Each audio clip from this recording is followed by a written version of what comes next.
When consumer confidence is undermined, prices will correct. The equation between buyers and sellers changes from a shortage of sellers and a high number of buyers. It switches almost overnight to the reverse. And so how quickly you can get in front of your clients and say, don't wait for the market to slide 10%, 20%. Let's make our move now. Let's get you out of the market if you need to sell. If you're a long-term holder, terrific. I'm here for the people who need some help right now, and often it's the people who are under financial pressure. You're listening to Elevate, the official podcast of elite agent for real estate industry, sales professionals, property managers and leaders. We bring you the best minds in business and real estate to help you list more, sell more and elevate your results. To download your written action guide from this podcast containing extra tips, links and shortcuts, visit eliteagentelevate.com. Now, here is your host, Samantha McLean. Welcome to another episode of the Elevate podcast, where we delve into some of the most interesting minds in business and in real estate for the very best tips and strategies for you to implement to elevate your business. I'm Samantha McLean, editor of Elite Agent and host of this week's show. With 45 years in the real estate industry and most as the CEO of the Ray White Surfers Paradise Group, Andrew Bell is one of the most highly regarded principals in Australia. The Ray White Surfers Paradise Group is the largest office in the Ray White network and has held the mantle of number one international office on more than 20 occasions. Back in early April, Andrew wrote to me saying, "I see your articles and of course understand that you're trying to provide the industry with some of the best advice possible on how to weather the current COVID-19 climate. There would be only a handful of agents in the country who have had experiences similar to mine. So when Andrew Bell offers up his expertise in writing, it's time to jump at the chance to get some insights from one of the industry's most experienced practitioners. And believe me, I certainly did. So this is a pretty amazing listen that should give you some confidence that it too shall pass, and the future belongs to agents who understand it's not about them, it's about the client and working hard for a great outcome. I hope you learned a lot from this chat with one of our most experienced real estate business owners, and don't forget to download the action guide at eliteagentelevate.com. So welcome to the podcast, Andrew Bell. Thank you. Nice to be with you. It's a pleasure to have someone of your experience on the podcast and a leader of your caliber in the industry. You've been in the industry for 45 years and there's not much that you haven't seen. And I'm thinking in terms of the 70s credit squeeze, some major recessions, the 87 stock market crash, the pilot strike, 18% interest rates, Y2K, and of course the GFC more recently. And so it's a real honour to be able to talk to you about how to manage your way out of a crisis because of the crisis that we're currently in, the coronavirus pandemic. But before we get to that, let's talk about a few of the past events and what happened and how you managed your way through them. So could we start with the 87 stock market crash? Well, that was one of the, what I call X factors. No one saw it coming. So it caught everyone by surprise. We woke up on a Monday morning and Wall Street had fallen by 700 and something, about 25% of its value overnight. And it just sent shockwaves through the world. The difference are probably to anything that's happened more recently, it was somewhat limited to those that were players in the stock market. And it was not as broad-based as some of the subsequent events and the impact on the economy. It was largely restricted to that, but it had clear impacts on financial institutions and so on. So the normal thing is, I always find with these crises, is there's a knee-jerk reaction. The knee-jerk reaction was just sell off, sell off, sell off. And that just, put pressure right through those financial markets. When the dust settled, and it took about 6 months, in that particular event, there was far less experienced people in terms of stock markets, and there was not financial advisors and so on. There was an element of naivety, and what happened was that a lot of money was taken out of the stock market, and it then went into the real estate market. Now, it started a boom that ran through sort of the tail end of 87 into 88 and into most of 89. But that boom actually then triggered the recession we had to have, which happened in the early 1990s. And so what looked like a wonderful period for the real estate industry, and it was. I remember doing an auction one night. We had 33 properties go up and sold 32 under the hammer. It was like, I'm still dreaming over that one. And so there was a short period, a couple of years of a great market, then bang, we went into that next period. So I can't use it as a comparison or anything more recently or currently, but it was the first real shock that ever happened in my career. Yeah. So let's just role play this for a sec. You wake up on that Monday morning, or it would have been Tuesday morning here, and read the newspapers and gotten into work as you normally would. What were the sort of things you were thinking about your business at the time when that economic shock occurred? The thing I remember most is I had an actual auction on the following Saturday, elderly couple, and I was so excited. They were retiring and they needed this money to sort of finance their retirement years. And I had about 8 or 9 bidders on the auction. And by the end of that week, only days later, there was not one bidder. And just the confidence was totally sucked out of the marketplace. And so I was scratching my head. What do you do? How do we create buyers now? What do I tell my clients? And so we went through a period of we were lost. We didn't know. There'd been nothing like it before. And so it was at least 6 lost months where our income was smashed, but we just didn't know how to respond. And there was almost nothing to respond to. There was no buyers that even wanted to inspect properties or make offers and so on. And so it was an awful period of time lost, not knowing what to do. And it was only because this trickle of money started turning up where people started to show interest in properties that it was more the market that recovered us, not us working within that marketplace. We were just sucked on by the fact that more people started to come back into the market. Yeah. So it was the first experience I had that no competence, and I had no answer of what I should do to make a difference at the time. Yeah. If you could wind the clock back now, knowing what you know now and having the experiences that you've had now, what would you tell yourself now if it happened again? Look, the big lesson, and this has come out of all the subsequent events, and that is that when you can come to terms with what's happened, you become the most powerful person in the marketplace at the time. When you understand the journey that you're going to follow. At the fundamentals of what drives our market is consumer confidence.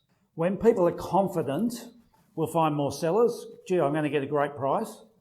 And you're going to get more buyers who see sold buys, or they watch the auction shows now and they see all this hype going and hearing about property values going up.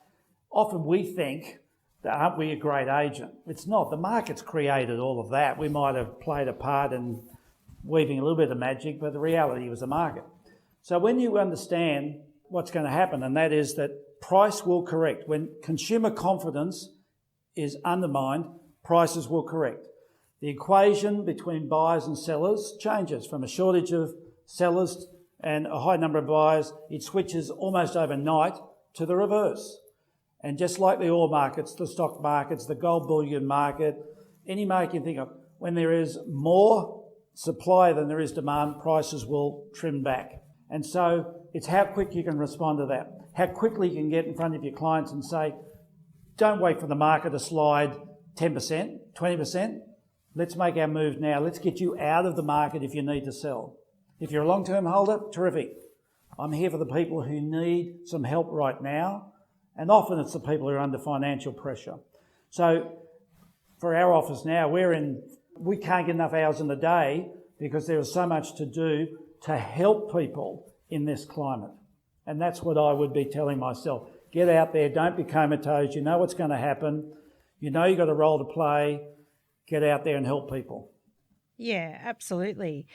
When an event like 9/11 came on, because that was another event that devastated consumer confidence, and again, another cycle that you've been through.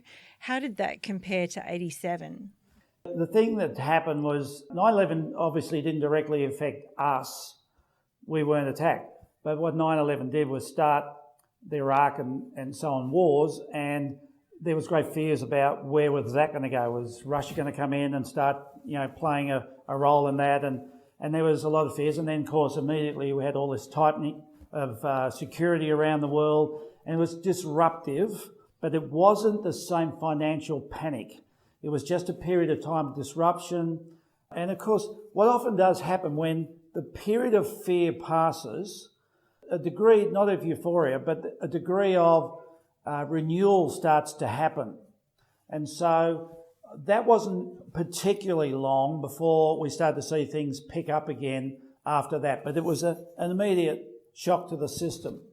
The things that I found most challenging are things like, say, the pilot strike, which was back in the early 90s, where, like we have now, planes aren't flying, and that happened for 9 months. Now, the city I work in, the Gold Coast, was heavily dependent on tourism. And so it took all of our buyers away. We also had the 18% interest rates, and we had a very large number of people who bought properties here as investments that had to get out. And so we got this glut of forced sellers.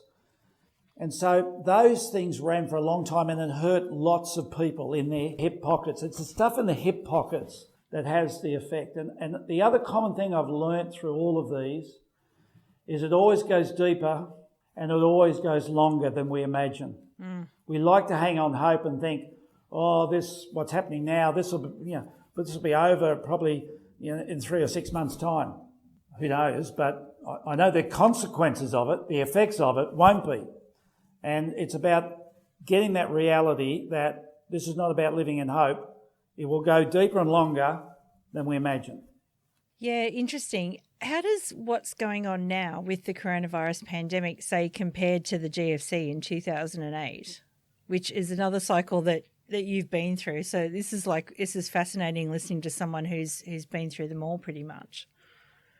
The effect is going to be, I can't measure the effect. I know this. I know contextually we're going to see a lot more forced sellers. I think of a lady that was running a barista coffee shop up at the Brisbane International Airport. She'd only set the business up about 9 months before all of this hit. Best part of $300,000 in equipment and so on. And of course, airports were shut down, put off 45 staff, still has the debt, all the leases that she had on the premises, but will never go back into business again. That is going to have a lagging effect on her. She'll take ages to recover. There'll be businesses like that will never come back into business. And so they won't employ the same volume of people and so on. So this thing, we're going to see people hurting and going to go, I still owe the bank for that, all that equipment. I need to sell something, my home or my investment properties. So we're going to see significantly more forced sellers. Property we just sold last week was a gentleman, he said, my investment property is completely unencumbered. It was worth $2 million, completely unencumbered. But I'm going to sell it because I know my business, and he was in the travel industry, I know my business will need a financial injection. So we're going to see a lot more of those type of properties coming on the market. And I know that we're going to find a lot of buyers going, oh, I can smell blood in the water. I'm in no hurry to sell. And if I was going to pay $2 million for that property, I'll probably offer about 1.2 now. See what they say. So this will be broader, more people affected, and potentially much deeper. The difference is this cushioning effect that the government's put in place. What happened after the 2008 collapse of Lehman Brothers is that within 4 or 5 months, banks were in taking properties off people, and we had this glut of mortgagee sales. And so you just saw the paper full of mortgagee sales, which buyers even fed off more of the blood and went, wow, the market's on the way down. And so it was this knee-jerk reaction by banks that caused this almighty slide. Now, we have a cushioning in place, but this is only putting back what's likely to happen for a lot of people. All right, JobKeeper. What happens after JobKeeper passes? If my business hasn't picked up, I'm going to have to shed more people. If business hasn't picked up, I can't afford the rent still, and so on. So we're pushing some of this down the road a bit. There's no talk about debt forgiveness. Yeah. So this is the difference, is we've put a cushioner in, which might give people a little bit of breathing space, a little thinking space, but the inevitable is still down the track. It's still going to catch up with us down the track, and which is why I say it's going to last longer. because we won't see the worst of it now. We'll see the cumulative effect later on. It is interesting because with the cushioning effect that you're talking about with the banks, I mean, we've never seen interest rates so low at the moment. And you just talked about that time when interest rates were 18%. And, you can see how interest would kill people back then. Like, I can vaguely remember it, and now I've dated myself again. But, I mean, interestingly, what you're saying is exactly how it could play out. So the banks have stepped up because they gave themselves a bit of a bad name through the Royal Commission. So they've stepped up and said, all right, we'll just pay the interest, and the interest is minimal. But that doesn't mean it's going away anywhere. Correct. I think the wild card, if anything, is to what extent can the government keep throwing money at people? $130 billion to keep people, a large number of people in jobs for 6 months. But what happens after that? Can they rescue, the moment, we've got tenants are going to be looked after, or what about the landlords? Is there going to be some support for them? It's not a bottomless pit of money that the government can keep throwing at this. And so at some stage, we've got to start facing realities in our own individual world. And I just see that there will be more sellers than buyers. Now, how long is that going to last? Well, I don't know. I'm not going to spend any time speculating it, because all I know is I'm here to help people today, whatever the circumstances are.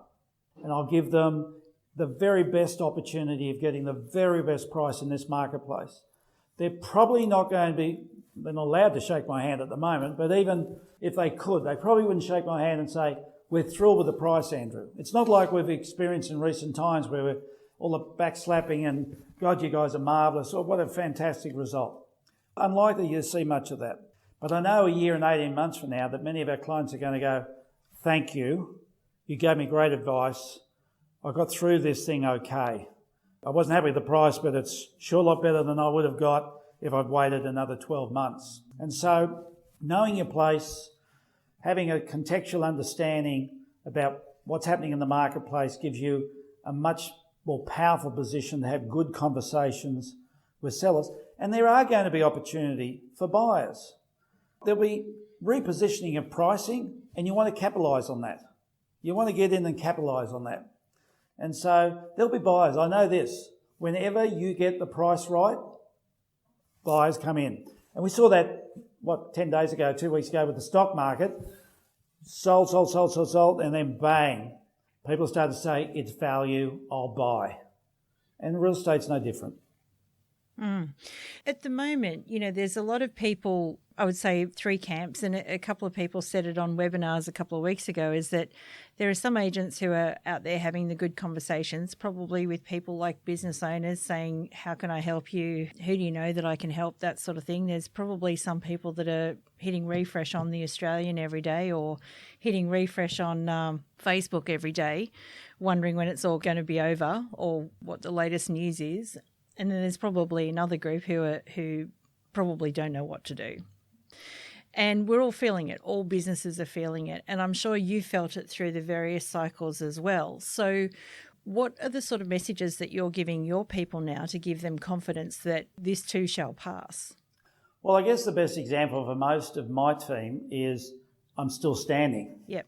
I've been through these time and time again, and I do find I've been around all parts of our office group, and I get there as regularly as I can to be able to talk to the guys. We do a lot of Google Hangouts, of course, and so on, is to try and share the experiences of the past to see how we got through those periods of time, the things that we did to remain relevant and to remain in business.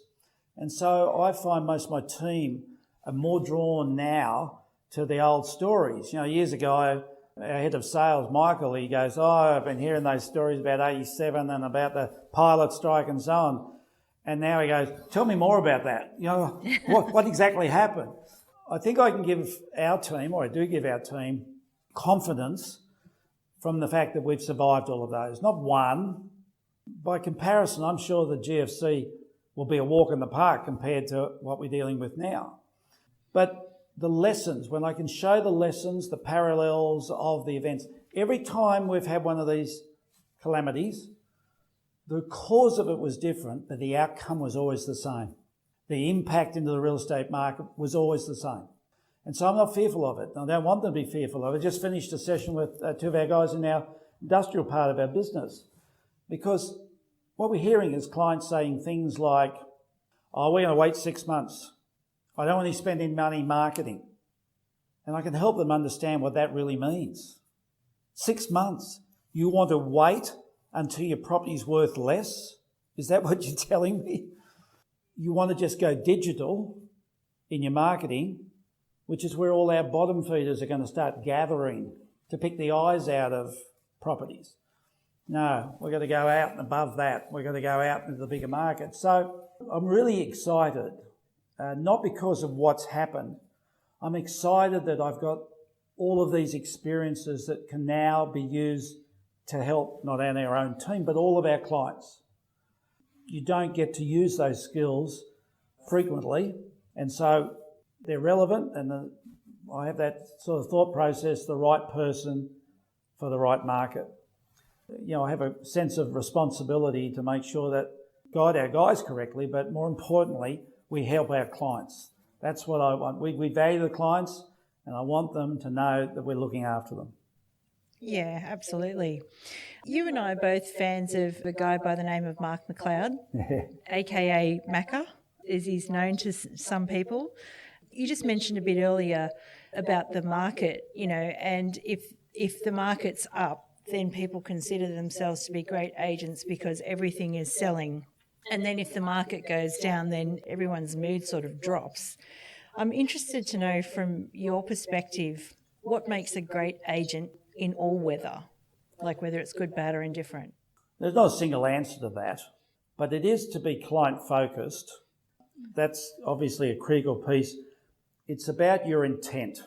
Is my intent to line my own pockets, to make as much money as I can, buy the latest car, and is it all about me, or is it genuinely about the client? And I can think some of our best agents that I've ever seen, that people have actually sold properties and not taken a dollar in commission because they've had a circumstance where they've looked after this client, and part of looking after was, I just helped them with another purchase they were making through another agent, but they just helped them. And so there's that sort of client focus.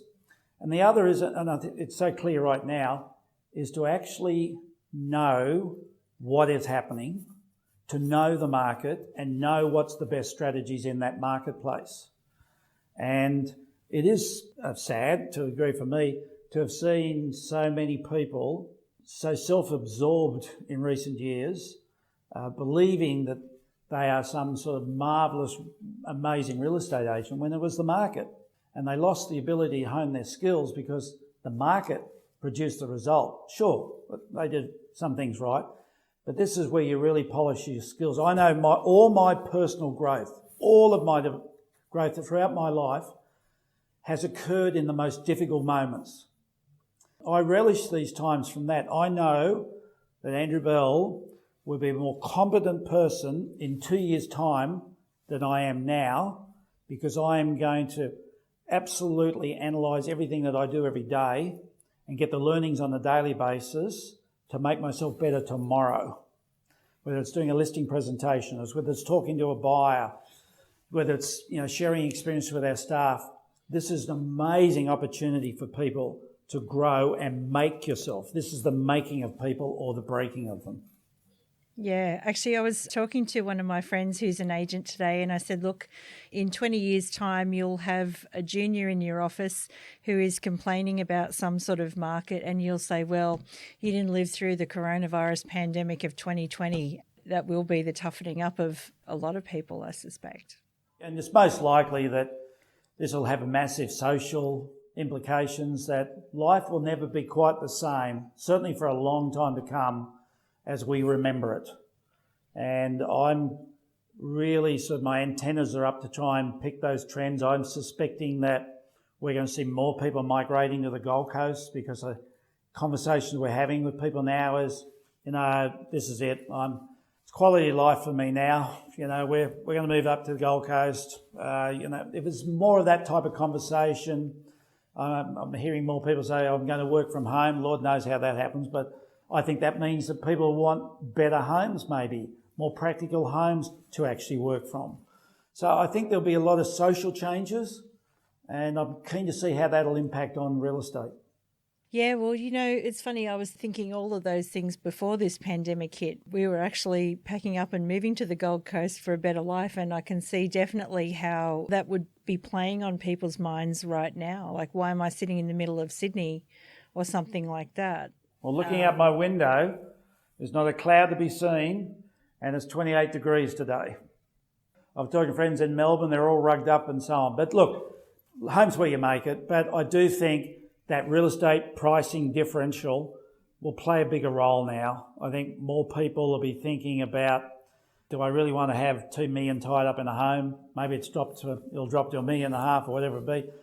We saw the early stages of that, people just going, I can sell in Melbourne for $2.5 million. I can buy something on the Gold Coast for $1 million, and I got the rest to play with. And so I think there'll be more of that. It's not a tough place to live in, I can tell you. Yeah, no, I can imagine, and I am jealous. But that's the thing. I think the work from wherever trend was happening before this. I talked to Lisa Messenger about it last year, and we thought we could run this business from wherever, and I think we can. You can. And I think now a lot of people who thought that they couldn't work from home will be thinking, well, yeah, I can. Yep. And, and then there'll be a lot of people choosing where they want to live coming out of this pandemic. We've been moving more and more of our offices out of retail and into office space, because why do you pay premium rates for retail when most people don't even want to go to your office? So this is just going to speed that whole process up. And I even think smaller offices, because I think we'll probably end up with half the people wanting to work from home. So these are the sort of social changes that I think are inevitable, and there'll be a big shift in the whole way we operate. On Saturday, a commercial property in Gladstone. Now, we're on the Gold Coast, sold in Gladstone, never saw it. He went unconditional, just inspecting it by video. Now, my fear about auctions is that people will go, I don't want to go to the auction, I'll just sit at home and do my bidding by phone now. Like, the changes that are likely to happen across so many industries are significant. Not all necessary for the better, but there'll be just shifts, and we'll have to accommodate those. Well, that was going to be my next question to you, actually, was about the online auction factor, because I think you're one of our most experienced auctioneers, if not the most experienced auctioneer we have in Australia. I think I read somewhere 1,700 auctions or something like that, or more. 17,000. 17,000, sorry. I knew there was a 17 in it. 2 vocal cord operations, so... Yeah, 17,000 auctions, over which time you must have, learnt a whole lot. Look, I have to admit too, like, I was definitely in the camp probably even a couple of months ago that said online auctions okay, like if you're an interstate buyer or an overseas buyer or something like that, then yeah, okay. But I remember thinking Australians like auctions like they like the AFL on a Saturday, like they like the footy on a Saturday. It's almost a national, I'm going to go and have a look at this auction. How are you guys feeling at the moment? Because I know Ray White as a group is a big auction group in terms of that's where the whole DNA of the company comes from, is from auctions. How are you guys handling the online auction space right now? Very comfortable with that. Somewhere in the 1990s, and we've done both on-site and in rooms, but because we have so many high-rise apartments around here, we weren't allowed to do auctions on-site, so we needed to do them in rooms. And increasingly, we were finding our buyers were for Sydney and Melbourne, and that they couldn't always be present at our auction room. So I remember taking what seemed like a bit of a risk in those days, and I said, why don't you bid by telephone? We'll accept your bids and you can do your bidding. And then we had sellers who were much the same. We were going, well, I don't want to fly from Melbourne to Gold Coast for a 3-minute auction. Can we just hear it on the phone? And so we started way back then the facility for us to be able to sell real estate by auction when neither party was in the room. And so we've been doing that for nearly 30 years. So the concept of doing online auctions, and we call it private auction because we're not restricted just to the online. We've most of our people are actually speaking to the buyer. I don't like the idea of bidding by, pressing keyboards. I like to be able to talk to people. So our auctions that we're conducting now is the buyer speaking to an agent who's relaying the bid to me. So it's really nothing new. The only thing is, as an auctioneer, I love a crowd. It adds to the atmosphere. And so it's a bit like having a party with no one sort of turning up to have the party with you. So we're adapting to that, and it's not unusual. We did auctions last Thursday, and one probably had 5 bidders on the phone. We just had 5 representatives. They're all spaced out to meet requirements and so on. As soon as that auction was over, they roll out, and the next couple of guys come in for the next auction, and it's been simple. I just kind of miss the crowd. Yeah, I can understand that. I think it would be very hard as an auctioneer to move into looking at a camera and doing the thing. It would be something that you definitely have to get used to. The fun part always was interacting with people. And I remember just recently we sold a property to an Indian guy, young guy, probably about 28 years of age. And there were these 5 guys lined up with all their turbans on and so on. And they were clapping with every auction. They were so excited as we did one after the other. And then eventually one of them started bidding on the next property. And I went, I know why you're here. They went through the whole process. And they were up every time he bid, and they were clapping, and it was just a beautiful environment to be in. And I was doing the banner with them, and it was just a lot of fun. It was a happy, happy day. We don't get that now under this current condition.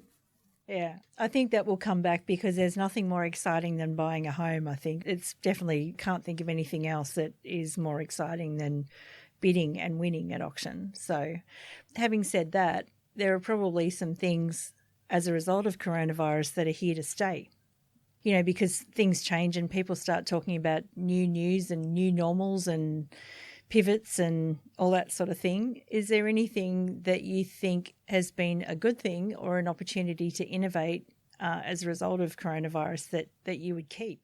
What we're doing right now is an example. All of my now contacts with the outside world are Google Hangouts, really. Zooms or whatever you want to use. And so I think of my leadership team, used to be that our furthest office away, it was a 45-minute drive for them to come for a leadership meeting and then 45 minutes back. That will never happen again. Yeah. It'll be Google Hangouts.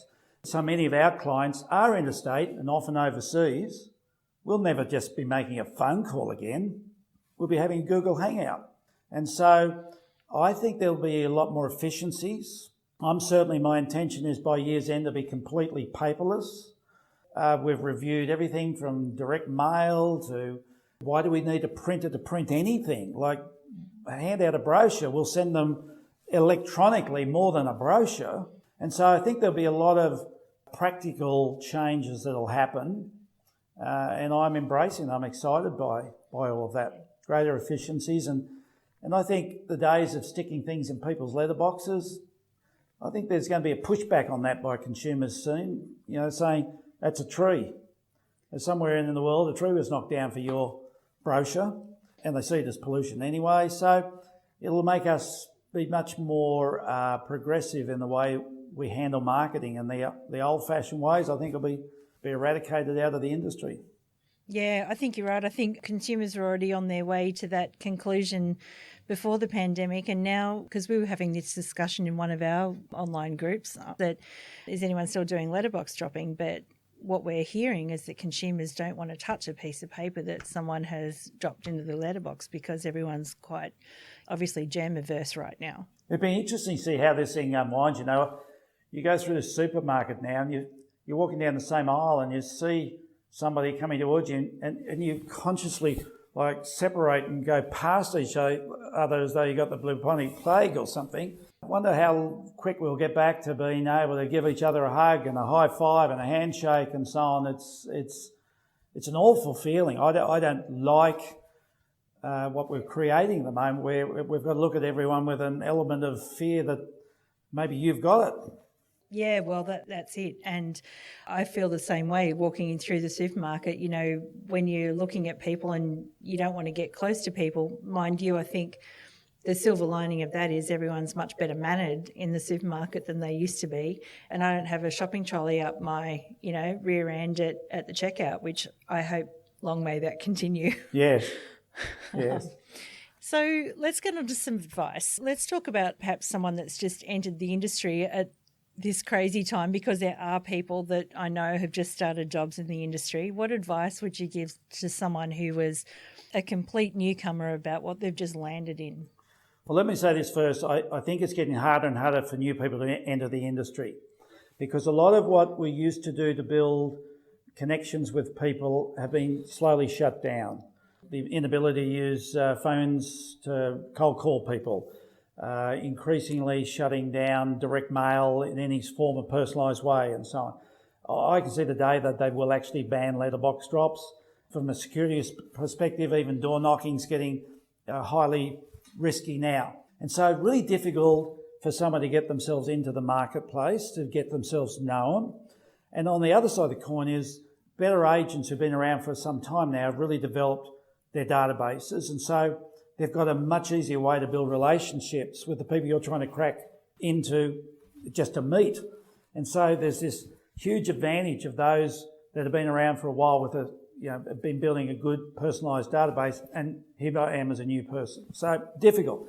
However, I'm calling this time the great equaliser, because if I look around, and I haven't seen all parts of Australia, but in the parts I've looked at, and particularly in our own market, everyone's been reduced down to zero.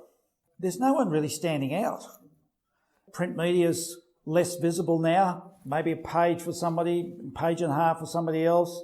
They're certainly not doing letterbox dropping as much as they did. And all forms of what was self-promotion before almost disappeared. So there's this magical moment, even for someone as a newcomer, to actually stand out by doing something significant. Significant's only more significant than nothing, but to actually stand out. And there was a local agent up our way that hardly ever heard of, and he had 3 pages in the paper last week. About half a dozen people said to me, "Who's that? I've never heard of them before." That's the opportunity at the moment for a newcomer or somebody who really hasn't been prominent and wants to have a real crack. So there's this equaliser, and sometimes even the people who are the most experienced are the ones who are more perplexed about what's happening right now, because their mode of operation's been rocked. So I think it's a great opportunity. You just got to know how to navigate through it, and obviously the ability to connect with people is going to be the key. How do I get in contact with more people? With the right intention, obviously, as you were saying earlier.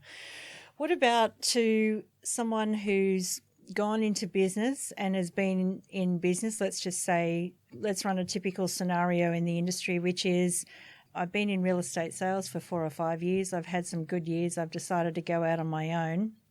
Been in business through last year, which was an interesting year of 2 halves, and now I've been hit by this and I don't know if I'm going to survive it. What would your advice be there? Well, there will be casualties, and probably more casualties this time than any time I've seen previous. And people need to make some practical decisions as to whether I'm prepared to tough this out. And that means I need to have the financial resources to do so. And the sooner you make that decision, the better, because if it's longer and deeper and you don't have reasonably good resources to support your business, then why blow money longer than necessary? Better make that decision. Sometimes it could be amalgamating with another business or whatever the case may be. But for those that do have the ambition to go the distance, and in the past, real estate businesses would have felt some comfort in previous downturns from their rent roll.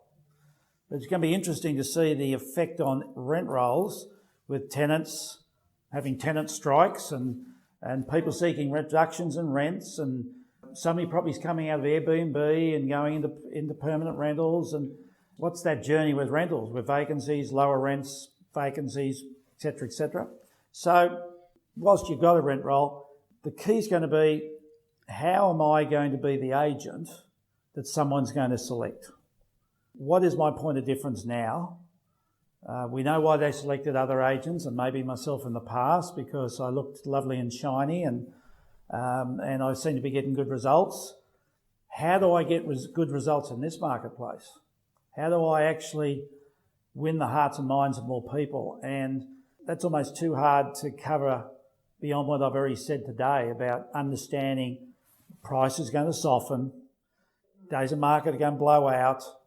If my only plan is, let's list it at this figure and we'll stick it on the internet, I don't like your chances. Yeah. You've got to have a strategy about getting price right and getting price right quickly, because as the market starts to slide in price, if you can't get ahead of that decline, you're going to be following it down all the time, always missing out on the sale, always missing out on the sale, always missing out on the sale. It's being able to just get ahead of wherever price point is right now to make the listings I have more saleable than the other listings that my competitors have. And there's an art in that. There is a process that we always go through. At the core of everything, we're managing human emotion here. It's a massive responsibility to do that effectively. But that's what we do. We manage human emotion. You can't do that by a 5-minute conversation here and avoid for the next 3 weeks and then another 5-minute conversation and so on. This is genuine care for clients. And let's also summarise this by you're going to have to work hard over the next 6 to 12 months. The successful agents will be the ones who are out there doing everything they possibly can. This is a time to set yourself up for many years to come. Yeah. We're an industry where we attract a lot of fair weather sailors, and they come in when the money looks easy to be made and they disappear when the money's tougher to make. But the ones who've set themselves up in those tougher times, they also enjoy the good times. Yeah, absolutely. One more question. So we've done the newbie and we've done the sort of the middle of the range thing. Let's just fast forward that and let's just say I'm a successful leader. I've got a few offices around the place and I'm wondering, how to best weather this storm with a number of people in different places. What sort of advice would you give to that sort of a leader right now? Yeah, really tough, this one. This is very difficult because of our social distancing, the ability to get together. I never feel that I can have the same connection with someone electronically that I do when I can sit with them and have a cup of coffee and just look into their eyes. This is about, I guess, two things for me. One is frequency of contact, but the ability to understand where everybody's at, because they're all different, and nurture them through what they're going through. It takes more time. I've got across the board, there's like 200 people here. And so to actually find the time for 200 people, I jokingly say I have 3 shifts in a day now because I'm usually up by 4:30 in the morning and I'll do my morning shift, which is a lot of my dictation work, a lot of my strategic planning work. I worked all day doing not dissimilar to what we're doing now. We've had meetings on technology this morning. We've got a stack of more Google meetings this afternoon. And so that's my day shift. And my nighttime shift is more on the phone, talking to various team members for them to know I care, to know where they're at, and try and give them that guidance. And so it's just triple shift for me, but I know this is laying the foundations for the next part of our business. So not to lose heart, this time will pass. It always does. It will pass. I'd like to think that maybe this time governments will learn a little bit better. I take my hat off to Scott Morrison. I think he's done a marvellous job. There was no blueprint for this. Everyone's trying to work their way through it. He's done a good job. He'll make mistakes and all that sort of stuff. And I'm going to be the same. I'm going to make mistakes. But I'd like to think that all the things I do are going to be more on the tick side than the cross side. And if you come from good intent, and I always use the expression, if you come from love, you do things coming from love, it's very difficult to fail. Keep your costs below your income. It's a simple formula. That is really good. So, again, the message is clear for leaders as well. You're going to be working harder and you're going to need a wide range of emotional intelligence skills to be able to be the person that your people are looking towards. And if you make a mistake, well, let's look at Scott Morrison, for example, decisive leadership, and he's put himself out there. He's willing to sort of make a few mistakes for the sake of, moving everyone forward for the better. And I think that's probably not a bad metaphor for leaders out there who might be listening to this, is don't be afraid to be decisive and get out there. I get often asked the question about leadership, and people ask me, what's my definition of it? And for me, I think I brought it down to this understanding that leadership is the ability to influence others to change. And so that's what I see my responsibility is, that how we were operating throughout our business 2 months ago, a month ago, is got to be vastly different for how we're operating now. So my ability to influence people who are choosing to work here, my ability to get them to change will be the testament of my ability to leadership. And I have to accept that. Whatever happens in here, I have to accept that it is a complete reflection of myself, and there's no hiding from that. I'll know the results on a daily basis. Absolutely. Well, Andrew, it has been an absolute pleasure talking to you today. I've really, learnt a lot from this conversation and some of the cycles that you've been through, and I'm sure that people listening in will learn a lot as well. What you do in the industry is quite unique now. I haven't seen anything like it over the years, and I think it's a great vehicle, and I encourage you to just keep developing it. And right at the moment, I think there are so many people who don't know where to turn, don't know who to turn to, they aren't part of a group, and it's lonely, mighty lonely. So good on you and all the work you do. Oh, thank you. Thank you so much. I was just going to ask you one last question, and that is, if there was one thing that you would like people to do, or an action you would like people to take as a result of listening to this, what would it be? I would like you to examine your intent. I think it's such a critical thing. Is this all about me, or is it about my team? Is it about me or about our clients? If you're in sales, is it about my bank account or about my clients? Is it about the people I meet on a daily basis and how I interact? Is it all about me? When you take me out of the equation, as in what's in it for me, and replace it with what's good for them, you'll be rewarded time and time again. It's not a selfless act. It's actually the most selfish thing you possibly do is to go, I'm going to look after them so well, I will be rewarded tenfold. And so just examine your intent about what makes you do what you do on a daily basis, the decisions you make and the actions you carry out. Are they for the right intent? Yeah, I think that's exceptional advice. Andrew Bell, thank you so much. Pleasure. Thanks, Sam.